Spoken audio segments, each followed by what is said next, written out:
Today is the Sunday after the great feast of the elevation of the life-creating cross of our Lord Jesus Christ. And every Sunday after this feast, we read from Mark's Gospel. And in this Gospel reading from Mark, Jesus basically tells us how to live, what to expect. He says, if you want to follow me, if you want to be Christians, deny yourself, take up your cross, and follow me. Deny ourselves. What does that mean? It means we fight against our passions, against our desires. We fight against our weaknesses. We don't make excuses for ourselves. We don't justify our actions or inactions. We deny our will. How do we do that? We are all called servants of God, and we all know that a servant works at the pleasure of his master. Our master is God, and we are to follow his will, not our will. That requires great faith from us to trust him, to actually relinquish control of certain things in our life, and to open our hearts and minds completely to God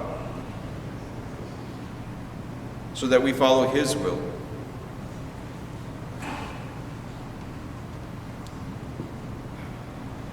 So we bring out the cross, brothers and sisters. And when we bring out the cross, it always reminds us of this battle that we have within ourselves. It's ongoing, and it never stops. We battle with our thoughts. Oh, how our thoughts run away with us. Our desires to satisfy all kinds of physical pleasures. We battle against anger and pride, selfishness, despair, lack of hope, little faith. Every Christian who earnestly tries to follow the commandments, every Christian who sincerely tries to follow his faith, feels this battle. The battle is always raging. We see what happened with Christ into the world. He was born, and already they were trying to kill him. Herod wanted to kill him. And Mary and Joseph with the child had to flee to Egypt because of this.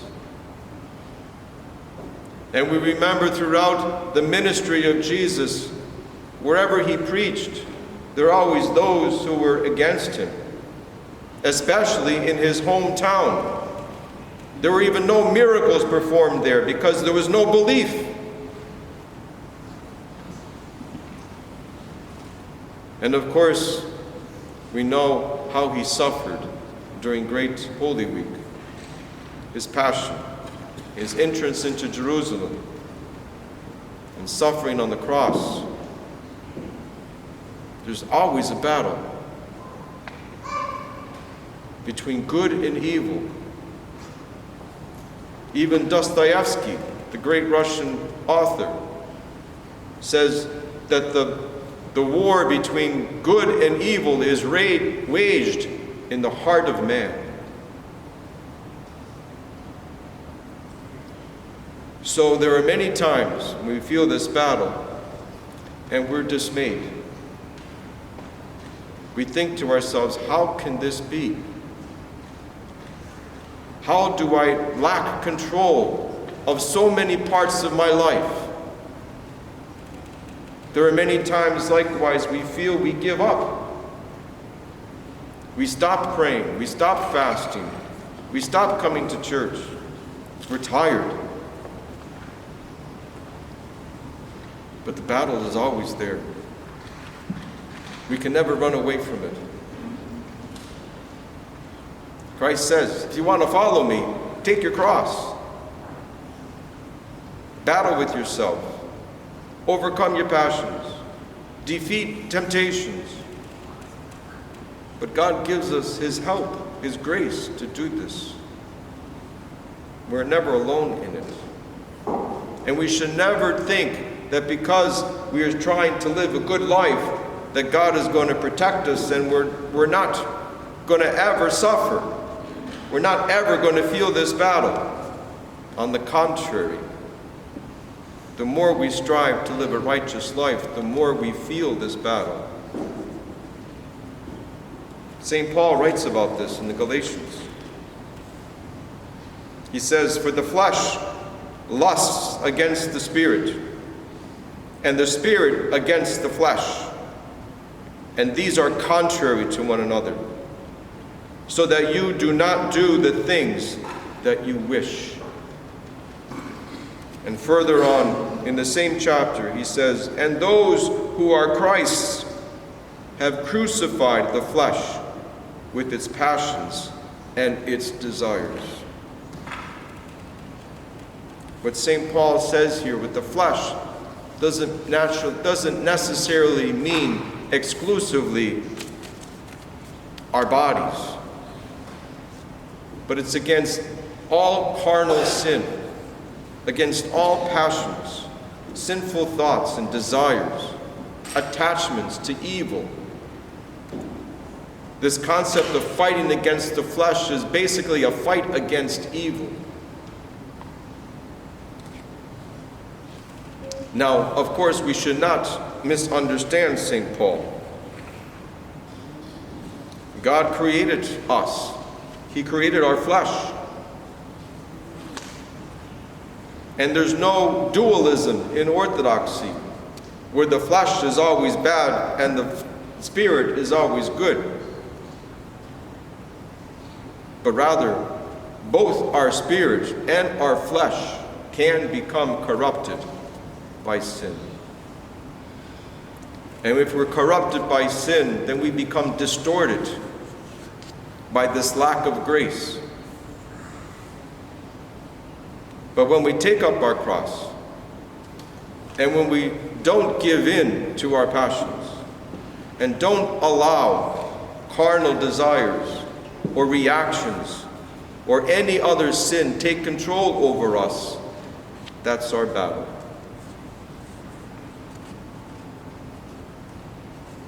And we should always be prepared to wage it. Life is not life without it in this world, because we live in a fallen world.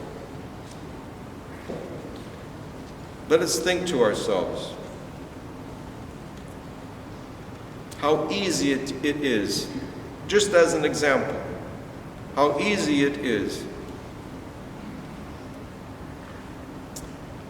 to give in to anger in what we say, what we do, how we react in anger, how easy it is to just react, and how difficult it is to restrain.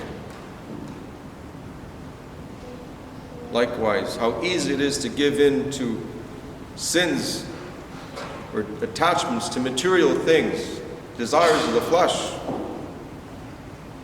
and how difficult it is to fast and to abstain from certain things. St. Paul even talks about this in another place. That which I love, I don't do, and that which I hate, I do. He too felt the struggle between good and evil within his own heart. But, brothers and sisters, we don't despair, because now the cross for us is not something of a surrender. The cross for us is no longer a weapon of humiliation. The cross for us is no longer even a weapon of death. Because with Christ having been crucified and died on the cross, he changes the cross to a weapon of peace. He changes the cross to a weapon of righteousness and goodness. He changes the cross to a sign of victory and joy. That through the cross now, joy has come into all the world. The resurrection of Jesus Christ. And so, up until the crucifixion of Jesus Christ on the cross was always used to punish, to humiliate, and to destroy. Just like the devil used the tree in paradise to entice, to capture, and to bring death into the world. But now the cross, the tree of life, defeats death and brings life, brings righteousness, brings reconciliation with God. And we all wear crosses around our necks, not as jewelry, but to remind us of many things. First and foremost, to remind us that Christ suffered for us and died for us so that we could be saved. Likewise, it should remind us of today's gospel reading. If you want to follow me, take up your cross. We need to always be reminded. And thirdly, the cross around our neck reminds us that now the cross is a sign of victory. And even though we are tormented by all kinds of temptations and struggles, we will not be defeated if we stay focused on Christ, who defeated all sin through his cross. That we are no longer helpless and hopeless. We are no longer imprisoned by our shortcomings and weaknesses. We are no longer held by the devil. But now we are released and granted freedom from sin and death through the cross.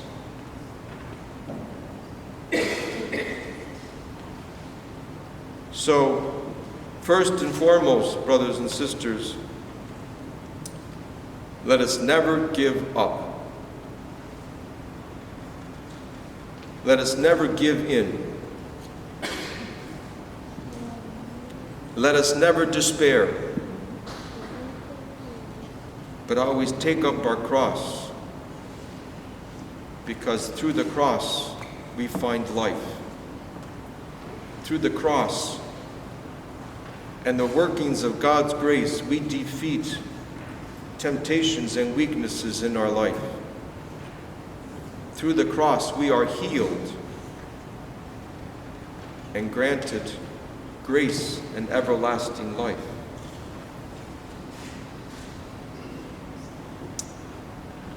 Rejoice and be glad, Jesus says, for great is your reward in heaven. Yes, he says, take up your cross.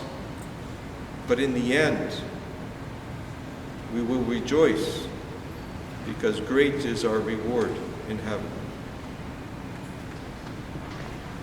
Amen.